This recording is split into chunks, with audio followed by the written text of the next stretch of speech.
Re release వెనక ఒక thought ఏంటో ఒకసారి చెప్దామని ఇట్స్ చాలా సినిమాలొస్తాయండి. మేబీ 'ఎవడే సూర్యమణి' కనే చాలా పెద్ద సినిమాలొస్తాయి. చాలా బ్లాక్ బస్టర్స్ ఒస్తాయి. కానీ వెరీ, వెరీ రేర్‌లీ ఒక సినిమాకి 10 ఏళ్ల తర్వాత గూడా ఒక లవ్ అనను, కానీ ఒక అటాచ్‌మెంట్ ఉంటుంది గదండీ! ఒక సినిమాతోటి. అది ఆ అటాచ్‌మెంట్ ఉన్న సినిమాలు చాలా తక్కువుంటాయి. మేబీ, మేబీ మన ఎంటైర్ నాకు తెలిసిన తెలుగు ఫిల్మ్ హిస్టరీలో నాకొక 3, 4 ఉండుంటాయి. సో, అలాంటి దాంట్లో ఎప్పుడన్నా 'ఎవడే సుబ్రహ్మణ్యం' చూసి వాళ్ళ ఎవరైనా ఫ్యాన్స్ కలిసినప్పుడు నాకు అలాంటి అటాచ్‌మెంట్ కనిపిస్తుంది.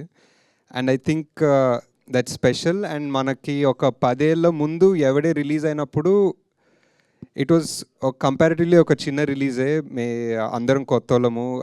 స్వప్న, ప్రియాంక కూడా జస్ట్ అప్పుడే స్టార్ట్ ఆఫ్ అవుతున్నారు. నాని ఇంకా అంత మ్యాసివ్ అవ్వలేదు. విజయ్ దేవరకొండ డెబ్యూ. సో,